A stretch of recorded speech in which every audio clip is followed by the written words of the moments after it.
ఇదే న్యూజిలాండ్. ప్రపంచంలోని అత్యంత అందమైన దేశాలలో ఇది ఒకటి. ఇక్కడి పర్వతాలు ఫేక్ అనిపిస్తాయి. లేక్స్ అంటే సరస్సులు ఎవరో ఎడిట్ చేసినట్టు కనిపిస్తాయి. అండ్ ఇక్కడి సీనరీ ఎంత పర్ఫెక్ట్ గా ఉంటుందంటే అదేదో సినిమా సెట్ లాగా కనిపిస్తుంది. ఇన్ని ప్రకృతి అందాలు ఉన్నప్పటికీ ఇక్కడ ఏదో వింత జరుగుతోంది. ప్రజలు న్యూజిలాండ్ వదిలేసి వెళ్ళిపోతున్నారు. టూరిస్టులు కాదు, అక్కడే పుట్టి పెరిగిన నిజమైన న్యూజిలాండ్ ప్రజలు. వాళ్ళు తమ సామాన్లన్నీ సర్దుకుని ఆస్ట్రేలియా వెళ్ళిపోతున్నారు. ఇదంతా చాలా వేగంగా జరుగుతోంది. ఒక సంపన్నమైన, స్థిరమైన అండ్ ఫస్ట్ వరల్డ్ కంట్రీ అయిన ఏ దేశానికైనా ఇది చాలా పెద్ద షాకింగ్ విషయం. ఎందుకంటే ఏదో యుద్ధం వచ్చి దేశం కొలాప్స్ అయిపోయిందనో, లేక అక్కడ ఏమైనా డిక్టేటర్షిప్ ఉందనో కాదు. అది ఎంతో క్లీన్ రోడ్స్, మంచి schools, stable government, high quality of life ఉన్న ఒక ఫస్ట్ వరల్డ్ కంట్రీ. అయినా సరే జనాలు ఇంత పెద్ద సంఖ్యలో ఎందుకు ఎగ్జిట్ అవుతున్నారు? ఒక డ్రీమ్ కంట్రీలా కనిపించే ఈ ప్లేస్ని సొంత ప్రజలే ఎందుకు వదిలేయాలనుకుంటున్నారు? దీనికి ఆన్సర్ తెలియాలంటే చాలా మంది అంతగా దృష్టి పెట్టని న్యూజిలాండ్ యొక్క జియోగ్రఫీ అర్థం కావాలి.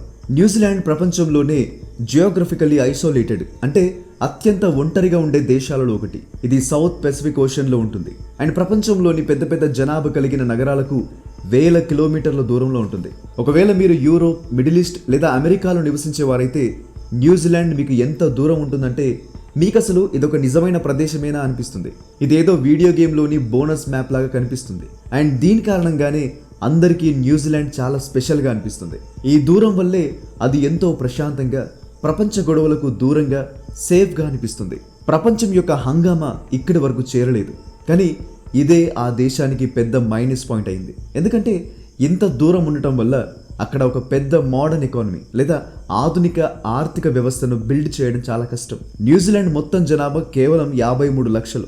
అంటే ఆస్ట్రేలియాలోని సిడ్నీ నగరం జనాభా ఎంత ఉంటుందో ఈ దేశం మొత్తం జనాభా అంతుంటుంది. అంటే న్యూజిలాండ్ ఒక దేశం, కానీ దాని జనాభా కేవలం ఒక సిటీ అంత మాత్రమే. ఇది చాలా పెద్ద ప్రాబ్లం. ఎందుకంటే మోడర్న్ ఎకానమీలు ఎప్పుడు స్కేల్ పై అంటే జనాభా పరిమాణంపై ఆధారపడతాయి. ఎక్కువ జనాభా ఉంటే ఎక్కువ పని చేసేవారు ఉంటారు. ఎక్కువ పని చేసేవారు ఉంటే పెద్ద మార్కెట్ ఉంటుంది. రకరకాల ఇండస్ట్రీస్ వచ్చి కెరీర్ గ్రోత్కి ఎన్నో అవకాశాలుంటాయి. అదే తక్కువ జనాభా ఉంటే కంపెనీలు తక్కువ, జాబ్స్ తక్కువ, ఇండస్ట్రీస్ తక్కువ, కెరీర్లో ప్రమోషన్లు కూడా తక్కువే ఉంటాయి. అంతేకాదు న్యూజిలాండ్ కేవలం చిన్న దేశం మాత్రమే కాదు, ఇది అంతర్జాతీయ వాణిజ్య మార్గాలకు అంటే వరల్డ్ ట్రేడ్ రూట్స్కి చాలా దూరంగా ఉంటుంది. ప్రపంచంలోని చాలా వ్యాపారాలు ఉత్తరార్ధగోళం అంటే నార్థన్ హెమిస్ఫియర్లో సముద్ర మార్గాల ద్వారానే జరుగుతాయి. ఏషియా, యూరోప్, నార్త్ అమెరికా ఖండాలు ప్రపంచ ఉత్పత్తిని, వినియోగాన్ని రూల్ చేస్తున్నాయి. న్యూజిలాండ్ వీటన్నిటికీ చాలా దూరంగా ఉంది. దీని అర్థం ఏంటంటే ఇక్కడ ఉండాల్సిన చాలా పరిశ్రమలు అంటే ఇండస్ట్రీస్ అసలు ఇక్కడ లేనిలేవు. ఎందుకంటే వాటిని వేరే చోట నడపడం చాలా చౌక, అలాగే సులభం. ఇందుకోసమే న్యూజిలాండ్ ఎకానమీ అంటే ఆర్థిక వ్యవస్థ చాలా విచిత్రంగా ఉంటుంది. ఇక్కడ డబ్బు సంపాదించే మార్గాలు చాలా తక్కువ ఉంటాయి. న్యూజిలాండ్ ఎకానమీ కేవలం రెండు మెయిన్ పిల్లర్స్ మీద నడుస్తుంది. ఒకటి అగ్రికల్చర్ అంటే వ్యవసాయం, రెండవది రియల్ ఎస్టేట్. అగ్రికల్చర్ సెక్టర్ చాలా ప్రొడక్టివ్, కానీ ఇది ఎక్కువ మందికి జాబ్స్ ఇవ్వలేదు. రియల్ ఎస్టేట్ సెక్టర్ చాలా జాబ్స్ ఇవ్వగలదు, కానీ చాలా డేంజరస్ ట్రాప్ను క్రియేట్ చేస్తుంది. సాధారణంగా ధనిక దేశాలు ఫైనాన్స్, టెక్నాలజీ, సర్వీసెస్ వైపు షిఫ్ట్ అయిపోతాయి. న్యూజిలాండ్ కూడా షిఫ్ట్ అయింది, కానీ వ్యవసాయాన్ని మాత్రం పూర్తిగా వదలలేదు. ఎందుకంటే అక్కడ భూమి చాలా సారవంతమైంది, వాతావరణం అద్భుతంగా ఉంటుంది, నీటి కొరత అసలు లేదు. అన్నిటికంటే పెద్ద అడ్వాంటేజ్ ఏంటంటే న్యూజిలాండ్ సదర్న్ హెమిస్ఫియర్లో ఉండటం వల్ల యూరోప్, నార్త్ అమెరికా చలికాలంలో ఉన్నప్పుడు ఇక్కడ పంటలు పండుతాయి. ఆ ఆఫ్ సీజన్ ఫుడ్ని, డైరీ, మీట్, ఫ్రూట్స్ని ఏషియా లాంటి పెద్ద పెద్ద మార్కెట్స్కి ఎక్స్పోర్ట్ చేసి న్యూజిలాండ్ చాలా బాగా సంపాదిస్తుంది. ఇది వినడానికి బానే ఉన్న చదువుకున్న యంగ్ జనరేషన్ యూత్ వ్యవసాయంలో కెరీర్ బిల్డ్ చేసుకోవాలని అనుకోవట్లేదు. ఒకవేళ అనుకున్నా అక్కడ ఎక్కువ ఉద్యోగాలు లేవు. ఎందుకంటే న్యూజిలాండ్లో అగ్రికల్చర్ అంతా మోడర్న్ మెషిన్స్, ఆటోమేషన్తో నడుస్తుంది. కాబట్టి మనుషుల అవసరం చాలా తక్కువ. ఇక రెండో పిల్లర్ అయిన రియల్ ఎస్టేట్ విషయానికి వస్తే న్యూజిలాండ్లో ఇల్లు అనేది కేవలం తలదాచుకునే చోటు కాదు, అదే అక్కడ మెయిన్ ఎకానమీ. ఇల్లు కొనడం, అమ్మడం, కట్టడం, రెంట్కి ఇవ్వడం, మేనేజ్ చేయడం చుట్టూనే అక్కడి ఆర్థిక వ్యవస్థ తిరుగుతుంది. ఎప్పుడైనా సరే ఒక దేశం డెవలప్మెంట్ కోసం రియల్ ఎస్టేట్ మీద ఆధారపడితే ఇలాగే జరుగుతుంది. ఇల్లు అనేది నివసించే ప్రదేశంగా కాకుండా ఒక ఆర్థిక సాధనంగా మారిపోతుంది. ఇక్కడి నుంచే సమస్యలు మొదలవుతాయి. ఎందుకంటే ఇల్లు ఒక పెట్టుబడి మార్గంలో మారిన తర్వాత వాటి ధరలకు స్థానికుల జీతాలకు ఎలాంటి సంబంధం ఉండదు. ఆ ధరలు అంతర్జాతీయ పెట్టుబడుల ఆధారంగా మారుతూ ఉంటాయి. ఇళ్ల ధరలు ఎప్పుడూ పెరుగుతూనే ఉంటాయని నమ్మకం ఏర్పడుతుంది. ఇది వినడానికి కొంచెం వింతగా అనిపిస్తుంది. ఎందుకంటే న్యూజిలాండ్లో ఎటు చూసిన ఖాళీ భూమి, విశాలమైన ప్రదేశాలే కనిపిస్తాయి. చుట్టూ అంత ఖాళీ స్థలం ఉన్న ఇల్లెందుకు అంత కాస్ట్లీ అంటే ఇక్కడ కన్స్ట్రక్షన్ కాస్ట్ చాలా ఎక్కువ, మెటీరియల్స్ అన్నీ ఇంపోర్ట్ చేసుకోవాలి, లేబర్ తక్కువ కాబట్టి వాళ్ళ కూలీలు ఎక్కువ, పైగా రూల్స్ అండ్ రెగ్యులేషన్స్ చాలా స్ట్రిక్ట్గా ఉంటాయి. దీనివల్ల యంగ్ జనరేషన్కి సొంత ఇల్లు అనేది ఒక కలలాగా కాకుండా కేవలం ఒక ఊహలాగా మారిపోయింది. అయితే ఇక్కడ డౌట్ రావచ్చు, ఆస్ట్రేలియాలో కూడా సిడ్నీ, మెల్బర్న్ లాంటి సిటీలు అంతకంటే కాస్ట్లీ కదా, మరి జనాలు ఆస్ట్రేలియా ఎందుకు వెళ్తున్నారు? దీనికి కారణం ఇల్లు కాదు, అవకాశాలు, ఆపర్చునిటీస్. న్యూజిలాండ్ చిన్న ఆర్థిక వ్యవస్థ కావడం వల్ల అక్కడ హై ఎండ్ జాబ్స్ చాలా తక్కువ. మీరు ఏదైనా స్పెషలైజ్డ్ ఫీల్డ్లో వర్క్ చేయాలన్నా, కార్పొరేట్లో ఎదగాలన్నా కంపెనీలు చాలా లిమిటెడ్గా ఉంటాయి. ఆక్లాండ్లో సిలికాన్ వ్యాలీ లాంటి బిగ్ టెక్ లేదు, సింగపూర్ లాంటి గ్లోబల్ ఫైనాన్స్ లేదు, రీసెర్చ్కి బడ్జెట్ లేదు. గ్లోబల్ ఎక్స్పోజర్తో కెరీర్ బిల్డ్ చేసుకోవాలనుకునే యువతకి అక్కడ చాలా త్వరగా ఒక లిమిట్ వచ్చేస్తుంది. న్యూజిలాండ్ బ్రతకడానికి చాలా అందమైన దేశం కావచ్చు, కానీ కెరీర్ బిల్డ్ చేసుకోవడానికి పవర్ఫుల్ దేశం కాదు. అందుకే యంగ్ కివీస్ దేశం మీద కోపంతో కాదు, ఇంకా ఎక్కువ సాధించాలని, ఎక్కువ సంపాదించాలని, గ్లోబల్గా కనెక్ట్ అవ్వాలని పక్కనే కేవలం 3 గంటల ఫ్లైట్ దూరంలో ఉన్న ఆస్ట్రేలియాకి వెళ్ళిపోతున్నారు. ఆస్ట్రేలియా కూడా న్యూజిలాండ్ లాగే same language, same life style, same sports culture కలిగి ఉంటుంది. కానీ అతిపెద్ద తేడా ఏంటంటే ఆస్ట్రేలియా చాలా పెద్ద దేశం, దాని దగ్గర ఎక్కువ కంపెనీలు, ఎక్కువ అవకాశాలు, ఎక్కువ ఇండస్ట్రీస్ ఉన్నాయి, ఎక్కువ ఇన్వెస్ట్మెంట్స్, పెద్ద యూనివర్సిటీలు కూడా ఉన్నాయి. కెరీర్లో ఎదగాలనుకుంటే ఆస్ట్రేలియా ఒక మంచి అవకాశాన్ని ఇస్తుంది. అభివృద్ధి చెందిన దేశం నుంచి మేధావుల వలస అందుకే జరుగుతుంది. సాధారణంగా మేధావుల వలస పేద దేశాల నుండి ధనిక దేశాలకు జరుగుతుంది. అస్థిరమైన ప్రదేశాల నుంచి స్థిరమైన ప్రదేశాలకు వెళ్తుంది. యుద్ధం జరుగుతున్న ప్రాంతాల నుంచి ప్రశాంతమైన మైదానాల వైపు వెళ్తుంది. కానీ న్యూజిలాండ్ ముందే ఒక స్థిరమైన ధనిక దేశం అయినా సరే ఇక్కడ నైపుణ్యం ఉన్న వాళ్ళు వలస వెళ్ళిపోతున్నారు, ఎందుకంటే అవకాశాలు లేవు.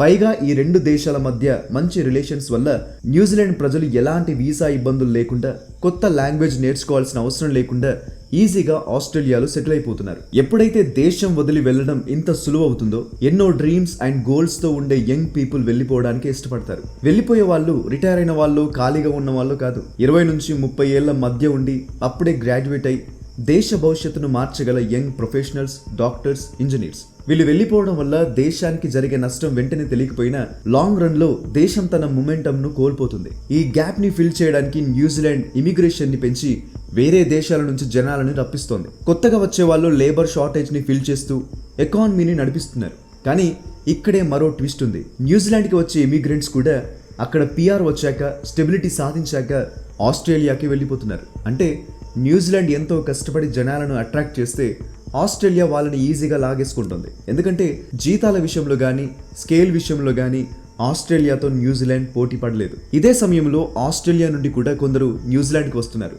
కానీ వాళ్ళు యంగ్ వర్కర్స్ కాదు, వాళ్ళు బాగా డబ్బున్న ముసలి వాళ్ళు, రిటైర్ అయిపోయిన వాళ్ళు, లేదా మంచి లైఫ్ స్టైల్ కోరుకునే హై ఇన్కమ్ గ్రూప్ పీపుల్. వాళ్ళు క్వీన్స్ టౌన్ లాంటి అందమైన ప్రదేశాలలో కేవలం సీనరీ ఎంజాయ్ చేయడానికి, హాలిడే హోమ్స్, రిటైర్మెంట్ హోమ్స్ కొనుక్కోవడానికి వస్తున్నారు. ఆస్ట్రేలియన్స్ కి యావరేజ్ గా ఇన్కమ్ ఎక్కువగా ఉండటం వల్ల వాళ్ళు ఇక్కడ ప్రాపర్టీస్ కొంటూ హౌసింగ్ మార్కెట్ ని మరింత కాస్ట్లీ చేసేస్తున్నారు. దీనివల్ల లోకల్ కివీస్ కి తమ సొంత దేశాన్ని ఎవరో ధనవంతులు ఒక లైఫ్ స్టైల్ ప్రోడక్ట్ లో కొనేస్తున్నారనే ఫీలింగ్ వచ్చి ఒక రకమైన అసంతృప్తి, ద్వేషం పెరుగుతున్నాయి. టాలెంట్ అంతా బయటికి వెళ్ళిపోతూ బయటున్న ధనవంతులంతా లోపలికి వస్తున్న ఇలాంటి పరిస్థితి ఏ దేశానికి కూడా మంచిది కాదు. మరి దీనికి సొల్యూషన్ ఏంటంటే జీతాలు పెంచాలి, హౌసింగ్ కాస్ట్ తగ్గించాలి, కొత్త ఇండస్ట్రీస్ తేవాలి. కానీ ఇది మాటల్లో చెప్పినంత ఈజీ కాదు. న్యూజిలాండ్ తన లొకేషన్ ని మార్చడం అసాధ్యం. పెద్ద మార్కెట్ ని క్రియేట్ చేయలేదు, ఆస్ట్రేలియాతో పోటీ పడలేదు. ఎందుకంటే ఆస్ట్రేలియా కేవలం పెద్ద దేశం మాత్రమే కాదు, అది ఒక global resource power house. Iron ore, coal, gas లాంటివి ఎక్స్పోర్ట్ చేస్తుంది. అక్కడ స్ట్రాంగ్ కరెన్సీ, భారీ ఫారెన్ ఇన్వెస్ట్మెంట్స్ ఉన్నాయి. అందువల్ల ఆస్ట్రేలియా సిస్టమ్ లో ఎక్కువ డబ్బు సర్క్యులేట్ అవుతుంది, ఎక్కువ జీతాలుంటాయి. న్యూజిలాండ్ ఒకవేళ జీతాలు పెంచితే అక్కడ ఖర్చులు, కాస్ట్ ఆఫ్ లివింగ్ పెరుగుతాయి. ఖర్చులు పెరిగితే ఇల్లు ఇంకా కాస్ట్లీ అవుతాయి. ఇల్లు కాస్ట్లీ అయితే మరికొంతమంది యువకులు దేశం వదిలి వెళ్ళిపోతారు. ఇదొక క్లోజ్డ్ లూప్ లాంటి కంటిన్యూస్ సైకిల్ అయిపోతుంది. ఇక్కడ కఠినమైన నిజం ఏంటంటే మీకు ఆల్రెడీ డబ్బుండి, కెరీర్ సెట్ అయ్యి, సొంత ఇల్లుంటే బ్రతకడానికి న్యూజిలాండ్ ప్రపంచంలోనే బెస్ట్ ప్లేస్. కానీ మీరు ఇప్పుడిప్పుడే లైఫ్ ని బిల్డ్ చేసుకోవాలనుకునే యువకులైతే మాత్రం అన్ని తలుపులు మూసుకుపోతున్నట్లు అనిపిస్తుంది. ఎందుకంటే ఎకానమీ చిన్నది, హౌసింగ్ ఏమో భరించలేనంత కాస్ట్లీ, జీతాలు తక్కువ, పైగా కేవలం 3 గంటల దూరంలో ఎక్కువ జీతం, ఎక్కువ అవకాశాలు ఇచ్చే ఆస్ట్రేలియా అనే ఎస్కేప్ రూట్ కళ్ళ ముందే కనిపిస్తోంది. అందుకే జనాలు ఎక్కడైతే అవకాశాలు ఉంటాయో అక్కడికే వెళ్ళిపోతున్నారు. అన్నిటికంటే బాధాకరమైన విషయం ఏంటంటే న్యూజిలాండ్ ని వదిలి వెళ్ళడం అనేది ఒక ద్రోహంలా కాకుండా ఒక నార్మల్ లైఫ్ చాయిస్ లా మారిపోయింది. వాళ్ళు ఆస్ట్రేలియాలో ఇమిగ్రెంట్స్ లా కాకుండా కజిన్స్ లా కలిసిపోతున్నారు. కాబట్టి ఎలాంటి ఎమోషనల్ బ్యారియర్స్ లేనప్పుడు ఎకానమిక్ బెనిఫిట్స్ ఉన్న వైపే జనాలు మొగ్గు చూపుతారు. దీని అర్థం న్యూజిలాండ్ మునిగిపోతుందనో నాశనం అయిపోతుందని కాదు, కానీ అది ఒక నిశ్శబ్దమైన సమస్యను ఎదుర్కొంటుంది. ఏ దేశమైనా జనాభాను కోల్పోయి సర్వైవ్ అవ్వగలదు, కానీ తన మోస్ట్ అంబిషియస్ యంగ్ జనరేషన్ కోల్పోతే మాత్రం ఎప్పటికీ ఎదగలేదు. చివరికి అది యంగ్ పీపుల్ లేని కేవలం ముసలి వాళ్ళు మాత్రమే మిగిలే ఒక ప్రదేశంగా మారిపోతుంది. ఎకానమీ అంతా కేవలం ఒక ప్రాపర్టీ గేమ్ లా, ఒక లూప్ లా మిగిలిపోతుంది. ఇదే గనక జరిగితే చాలా మంది భయపడుతున్నట్లే న్యూజిలాండ్ కేవలం ఒక అందమైన మ్యూజియం లాగా, ఒక లగ్జరీ వెయిటింగ్ రూమ్ లాగా మిగిలిపోతుంది. చూడటానికి ఒక డ్రీమ్ కంట్రీ లా కనిపిస్తూ కేవలం ఒక కాస్ట్లీ రిటైర్మెంట్ డెస్టినేషన్ లా మాత్రమే పనిచేస్తుంది.